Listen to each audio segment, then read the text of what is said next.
Shalom, perkenalkan, saya atas nama Yulen Rambolaunindur dari Prodi PAK, semester 1. Di sini saya akan menjelaskan tentang tugas saya, yaitu tugas PDSKI yang saya buat dalam bentuk resume, itu dalam bentuk tertulis.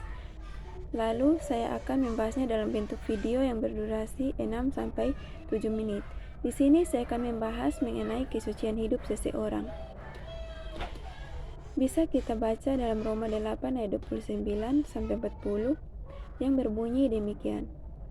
Sebab semua orang yang dipilih dari semula, mereka juga ditentukannya dari semula untuk menjadi serupa dengan gambaran anaknya, supaya ia anaknya itu menjadi yang sulung di antara banyak saudara. Nah, maka kita harus mengerti. Dan mereka menentukan dari semula, mereka juga dipanggilnya, dan mereka dibenarkannya. Dan mereka juga dimuliakan banyak orang Kristen. Hanya ingin dimuliakan, tetapi kita mengerti sistematika dari tahapan demi tahapan ketika ia menjadi Kristen. Maka yang harus kita pahami, kita bukan tidak percaya, tapi kita ditentukan sesuai dengan gambarannya. Allah anaknya siapa itu anaknya? Kristus. Apa yang dimaksud dengan gambaran anak Kristus? Kalau bicara gambaran anak berarti suatu yang konflik yang dapat kita lihat, yang dapat dipahami, yang dapat dipelajari, dan yang dapat kita ikuti atau dipelajari. Itu yang dimaksud dengan gambaran Allah. Nah, berarti dalam keluarga ada satu profil kehidupan yang harus kita ikuti. Lanjut.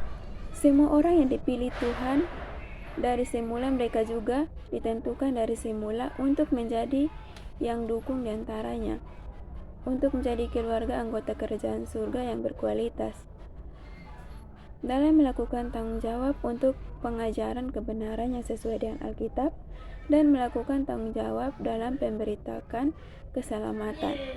Karena melakukan tanggung jawab itu adalah sebuah pelayan Injil keselamatan.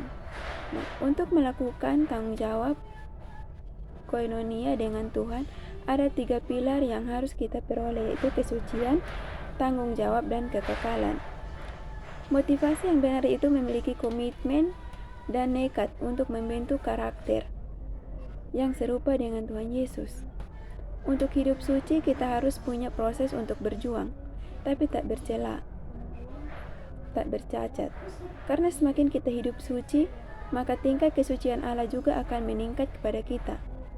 Maka dari itu kita harus banyak berdoa, semakin meningkatkan cinta kita kepada Tuhan, dan banyak membaca firman. Saya akan melanjutkan dalam pembahasannya yang kedua, yaitu ajaran-ajaran dalam GSKI. Ajaran keselamatan di GSKI adalah selamat itu bukanlah luput dari neraka. Selamat itu kembali pada rancangan Tuhan yang semula. Dikembalikan berarti ada usaha, ada perjuangan, ada waktu yang kita membutuhkan proses dan waktu yang panjang, dan tentu kita membutuhkan respon orang lain terhadap kita. Dalam umat PB itu adalah umat pilihan yang mendapatkan Injil Kristus, yang mendapatkan kesempatan untuk menjalani hidupnya. Roma 8 ayat 29, kita ditentukan untuk menjadi segambar dan serupa dengan anaknya, yaitu Yesus. Berarti kita tidak boleh memiliki standar biasa seperti pada umumnya, tapi kita harus memiliki standar Kristus. Dalam keselamatan ini kita ingin mengembalikan setiap orang pada standar kehidupan Kristus. Lanjut, gagasan hukum menurut Thomas Aquinas. Thomas Aquinas ia adalah seorang filsuf dan teolog yang sangat terkenal pada abad pertengahan. Pemikiran Thomas abad pertengahan. Pemikiran Thomas Aquinas adalah perumusan hal etika dan doktrin gereja. Salah satu isi pemikiran Thomas Aquinas adalah tentang hukum. Menurutnya itu berkaitan dengan kodrat manusia. Ia memandang manusia sebagai manusia bebas atau makhluk yang bebas, menyerahkan dirinya sendiri. Perintah moral yang paling dasar adalah melakukan yang baik, menghindari yang jahat. Kesucian adalah corpus delicti, yaitu surga atau Tritunggal tentang antropologi atau target ilahi yang menjadi serupa dengan Kristus. Melalui kesucian dan keselamatan, jika kita tidak mengenal Allah dengan baik, maka kita tidak akan memperoleh kesucian. Allah Tritunggal. Allah adalah sumber yang menguasai dan yang harus hidup. Karena Allah Tritunggal itu adalah penguasa yang diutus oleh Bapa untuk kita. Memiliki tatanan Allah, karena Allah itu memiliki hakikat kodrat dan natural untuk memastikan semua rencana dan perjalanan Allah menuju kesempurnaan, karena Allah menetapkan hukum di dalam kehidupan kita untuk mengatur dan mengendalikan setiap perbuatan kita. Lanjut, Alkitab adalah firman Allah. Di mana kita lihat bahwa Alkitab disebut sebagai firman Allah, karena Alkitab yang berisi hukum dan peraturan adalah sabda Allah. Seluruh perkataan dalam Alkitab adalah firman Allah, sehingga sebagai konsekuensinya seseorang yang tidak mempercayai dan tidak mentaati Alkitab berarti tidak mempercayai dan tidak mentaati Allah. Mengapa kita harus setia dan taat membaca Alkitab? Karena kesetiaan dalam beribadah, berdoa dan membaca Alkitab itu merupakan hal yang harus kita lakukan untuk mengenal Allah Bapa kita. Dengan mengenalnya lebih dekat, maka kita akan memahami kehendaknya di dalam kehidupan kita, memberikan kita kekuatan dalam menghadapi berbagai hal dalam hidup kita dan juga untuk memelihara setiap apa yang kita dapatkan. Tanggung jawab memiliki keselamatan. Setiap manusia akan memperoleh keselamatan dari Tuhan, tetapi pertanyaannya, bagaimana caranya agar kita bisa mempertanggungjawabkan setiap apa yang sudah kita lakukan? Tetapi Tuhan memberikan kita keselamatan. Nah, keselamatan yang benar di hadapan Tuhan adalah memiliki usaha untuk mengembalikan manusia ke rancangan yang semula. Karena keselamatan yang kita alami dan dimiliki seorang karena Allah telah menyediakan jalan keselamatan dan manusia meresponnya dengan benar. Respon yang benar bukan hanya menjadi orang Kristen dan mengakui juru selamat bagi manusia, karena keselamatan menciptakan pemulihan hubungan manusia dengan Allah yang telah putus. Di sini saya akan lanjut mengenai materi tentang corpus delicti. Adakah hukum dari Allah? Mengapa ketika Lucifer beserta para malaikat yang dihasut pemberontak kepada Allah dan Allah akan segera membinasakan mereka?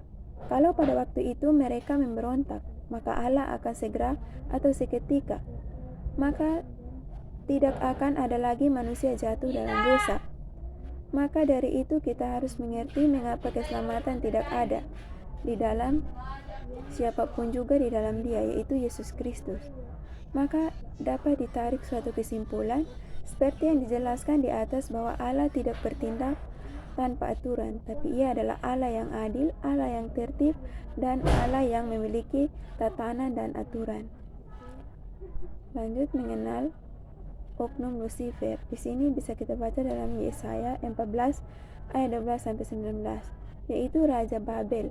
Ia memerintah sekitar tahun 605 sampai 562 Masehi. Dan pada waktu itu kerajaannya berkembang menjadi kuat.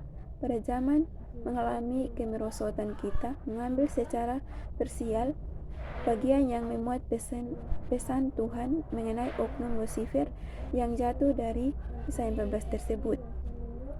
Hal ini berarti kita tidak menghubungkan Babel dengan sejarah yang terjadi berikutnya, yaitu penaklukan Media dan Persia terhadap Babel yang terjadi pada sekitar tahun 539 sebelum Masehi dan lain sebagainya. Maka Tuhan mewahyukan sejarah oknum Lucifer dari sejarah Raja Babel ini. Nah, lanjut dalam peluang yang dimanfaatkan Lucifer. Allah tidak akan pernah bertindak secara sembarangan tanpa aturan, tanpa hukum atau rule. Karena Allah adalah Allah yang tertib dan yang selalu bertindak dalam tatanannya yang konsisten dan sempurna. Di dalam dirinya selalu ada hukum, aturan, sistem, atau kebijakan-kebijakan dari kecerdasannya yang sempurna. Agenda Allah dalam penciptaan manusia. Apa itu agenda Allah? Ketika iblis memberontak melawan Allah, Allah tidak seketika membinasakannya. Rupanya pada waktu itu belum ada pembuktian bahwa tindakan iblis bersalah dan patut dihukum. Sebab jika pada waktu itu sudah bisa terbukti bahwa iblis bersalah, bagaimana membuktikan bahwa iblis bersalah? Jawabannya, yang paling logis adalah Allah harus menciptakan makhluk yang melakukan kehendaknya, menjadi makhluk seperti yang dikehendakinya atau yang dirancangnya. Maka dari itu kesalahan iblis bukan kesalahan yang hanya menyangkut tindakan yang nampak, tetapi terutama dari sikap hati yang ingin menyamai Allah. Pada dasarnya Lucifer tidak menempatkan diri sebagai ciptaan yang harus hidup dalam ketaatan kepada Allah secara mutlak dan total dari sikap batin sampai tindakan luarnya. Lanjut, Magda buah 2 pohon di tengah Eden.